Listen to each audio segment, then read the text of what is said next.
Hello everyone, I am Khushboo Tak and welcome to all of you. आपका अपना channel शिक्षा mission. तो अभी अपन ने प्रीवियस लेक्चर में देखा था पोटेंशियल एनर्जी क्या होती है।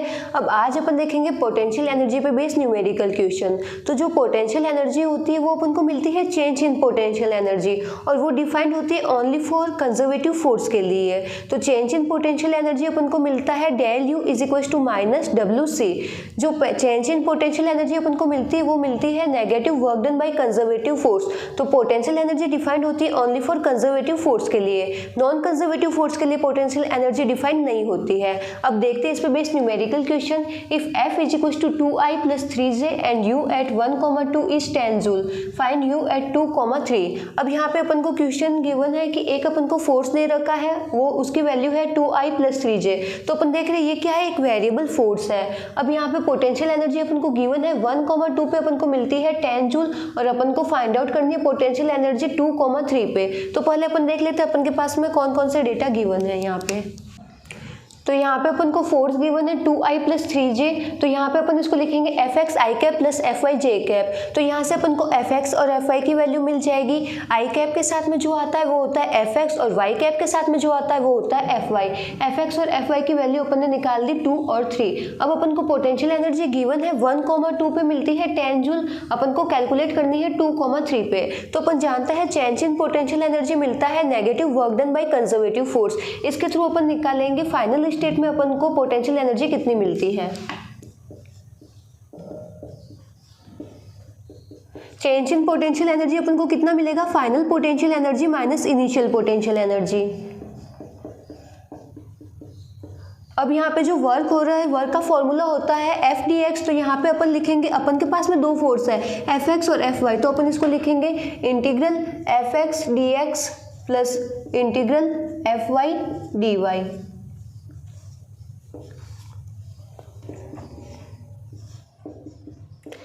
इनिशियल पोटेंशियल एनर्जी अपन को कितनी गिवन है, 10 जूल। तो यहाँ पे लिख देंगे 10 जूल।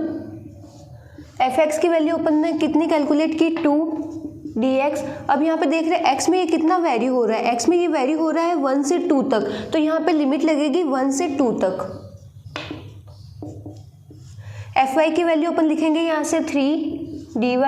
अब y में ये कितना वेरी हो रहा है, y में ये वेरी हो रहा है 2 से 3 तक। तो यहाँ पे लिमिट आएगी 2 से 3 तक।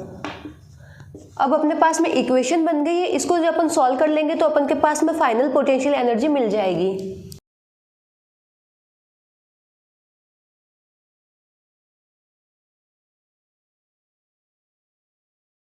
तो अपन को फाइनल पोटेंशियल एनर्जी मिली 5 जूल। 2,3 पे अपन को जो पोटेंशियल एनर्जी मिलती है वो मिलती है 5 जूल। तो यहाँ पे अपन क्या देखते हैं, अपन के पास में जो फोर्स गिवन है वो है 2I + 3J।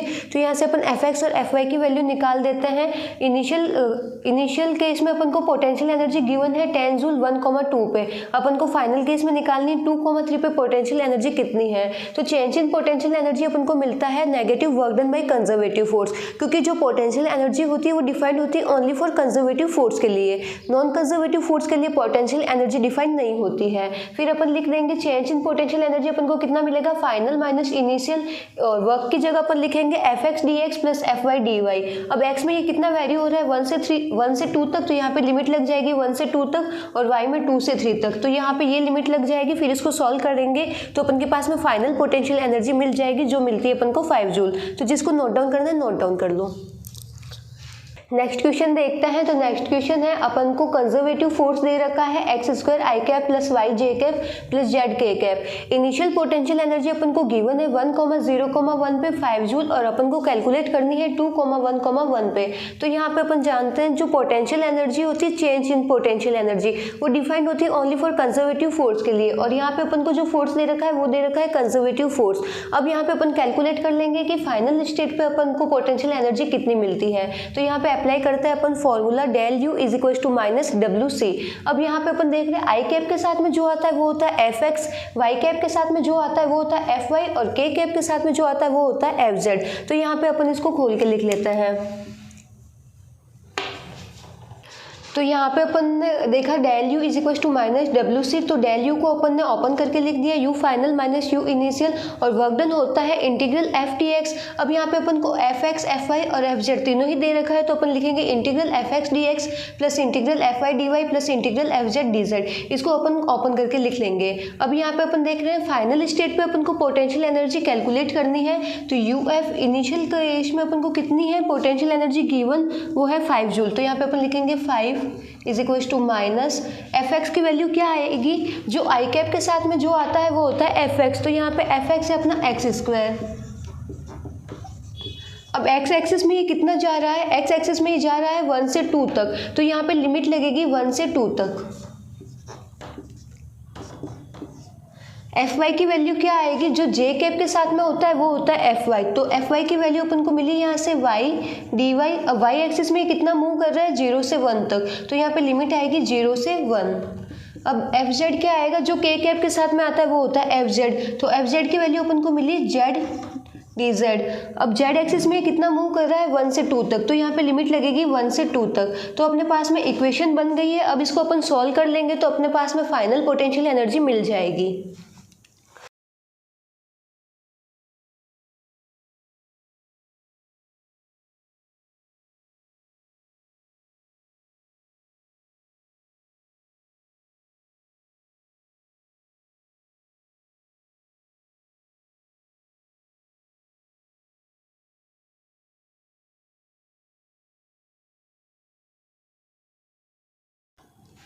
तो फाइनल पोटेंशियल एनर्जी अपन को मिली 2/3। तो यहाँ पे अपन ने देखा अपन को कंजर्वेटिव फोर्स गिवन है एक्स स्क्वायर आई कैप प्लस वाई जे कैप प्लस जेड के कैप, तो ये गिवन है अपन को एफ एक्स एफ वाई और एफ जेड के फॉर्म में। इनिशियल पोटेंशियल एनर्जी अपन को गिवन है, फाइनल अपन को फाइंड आउट करनी है, तो अपन निकालेंगे change in potential energy is equal to negative work done by conservative force. तो फाइनल माइनस इनिशियल अपन को मिल जाएगा, और जो वर्क डन होता है वो होता है इंटीग्रल एफ डी एक्स। अब यहाँ पे अपन को एफ एक्स एफ वाई और एफ जेड तीनों ही दे रखे हैं, तो अपन को इस फॉर्म में लिखेंगे integral F x d x plus integral F y d y plus integral F z d z. अब एक्स एक्सिस में कितना जा रहा है 1 से 2 तक, तो लिमिट आ जाएगी 1 से 2 तक, वाई में 0 से 1 और जेड में 1 से 2, तो यहाँ पे ये लिमिट लग जाएगी। और जब इसको सॉल्व करेंगे तो अपन को फाइनल पोटेंशियल एनर्जी अपन को मिलेगी 2,3। तो जो अपन पोटेंशियल एनर्जी निकालते हैं वो अपन निकालते हैं किसी के एक रेस्पेक्ट में। जब अपन पोटेंशियल एनर्जी निकालते हैं तो अपन एज्यूम करते हैं कि जो अपना सरफेस होता है, नॉर्मली अपन निकालते हैं सरफेस से, कि सरफेस से कितनी हाइट पे है कोई भी ऑब्जेक्ट, तो नॉर्मली अपन एज्यूम करते हैं कि इस टाइम जो सरफेस होता है सरफेस पे पोटेंशियल एनर्जी 0 होती है। अब इसकी रेस्पेक्ट में जितनी हाइट होती है उतनी अपन पोटेंशियल एनर्जी मान लेते हैं mgh। तो जो पोटेंशियल एनर्जी होती है वो होती है चेंज इन पोटेंशियल एनर्जी, और उसके लिए अपन एक एक्सिस या रेफरेंस एक्सिस पे अपन पोटेंशियल एनर्जी को 0 एज्यूम करते हैं। जैसे अपन देखते हैं अगर अपन के पास में कोई एक रॉड है, उस रॉड को मैंने रख रखा है जमीन पे, तो इस टाइम उसमें पोटेंशियल एनर्जी कितनी होगी, इस टाइम इसमें पोटेंशियल एनर्जी होगी 0, क्योंकि अपन ने एज्यूम किया है कि सरफेस पे पोटेंशियल एनर्जी होती है 0। अब ये जो रॉड है इसको मैं सेकंड केस में सरफेस से लेके जाती हूँ h हाइट पे, तो अब इस टाइम इसमें कितनी पोटेंशियल एनर्जी स्टोर हो गई, तो इस टाइम इसमें पोटेंशियल एनर्जी अपन को मिलेगी mg। तो यहाँ पे अपन निकालेंगे चेंज इन पोटेंशियल एनर्जी, यहाँ पे पोटेंशियल एनर्जी कितनी है और यहाँ पे कितनी है, तो यहाँ पे तो अपन एज्यूम कर रहे हैं 0, तो U F minus U initial अपन को क्या मिलेगा, U F minus U initial is equal to M G. अब यहाँ पे दोनों के बीच में डिफरेंस कितना है, डिफरेंस अपन को मिलता है h, तो ये मिलेगा h। अब यहाँ पे इनिशियल केस मतलब ये सरफेस पे थी, सरफेस पे अपन ने पोटेंशियल एनर्जी को अपन ने 0 एज्यूम किया, तो फाइनल केस में अपन को पोटेंशियल एनर्जी मिली mgh। तो सरफेस पे अपन हमेशा पोटेंशियल एनर्जी को 0 एज्यूम करते हैं, और जो पोटेंशियल एनर्जी अपन निकालते हैं वो निकालते हैं चेंज इन पोटेंशियल एनर्जी। तीसरा केस अपन देखते हैं, ये रॉड है, अगर अपन रॉड को सरफेस के साथ में इस तरीके से रख देते हैं तो इस टाइम अब इसमें कितनी पोटेंशियल एनर्जी होगी, तो अपन देख रहे हैं अब तो ये सरफेस से पूरी ऊपर भी नहीं है, अगर ये सरफेस से अगर ऊंचाई पे होती तो अपन इन दोनों के बीच में डिफरेंस कितना मिल रहा है वो निकाल लेते। अब इस केस में अपन देखते हैं अगर ये रॉड है, अगर इसकी इसकी लेंथ अपन को गिवन है L, तो अपन देखेंगे इसका सेंटर ऑफ मास अपन को कहाँ मिल रहा है। अब यहाँ पे अपन देख रहे हैं जो रॉड है वो है सिमेट्रिक रॉड, तो इसका जो सेंटर ऑफ मास अपन को मिलेगा मिड में, तो ये वाला पॉइंट क्या हो गया L/2। अगर L/2 पे मैं इसको बैलेंस करूंगी तो ये बैलेंस हो जाएगी। सेंटर ऑफ मास वो पॉइंट होता है जिस पे पूरा वेट एक्ट करता है, बॉडी का पूरा वेट जहाँ पे एक्ट करता है वो होता है सेंटर ऑफ मास। तो ये है सिमेट्रिकल, तो इसका जो अपन को सेंटर ऑफ मास मिलेगा वो मिलेगा अपन को L/2 पे। तो अब यहाँ पे अपन पोटेंशियल एनर्जी निकालेंगे mg। अब यहाँ पे सेंटर ऑफ मास और सरफेस के बीच में डिफरेंस कितना मिल रहा है L/2, तो यहाँ पे लिखेंगे अपन mg L/2। तो जो अपन पोटेंशियल एनर्जी निकालते हैं वो निकालते हैं अपन चेंज इन पोटेंशियल एनर्जी, और उसके लिए अपन रेफरेंस एक्सिस पे पोटेंशियल एनर्जी को 0 एज्यूम करते हैं। और जो पोटेंशियल एनर्जी डिफाइंड होती है वो डिफाइंड होती है ओनली फॉर कंजर्वेटिव फोर्स के लिए। del U is equal to minus WC, मतलब चेंज इन पोटेंशियल एनर्जी अपन को मिलेगा negative work done by conservative force. तो ये लेक्चर यहीं पे खत्म होता है, बाकी के क्वेश्चन अपन करेंगे नेक्स्ट लेक्चर में। Thank you.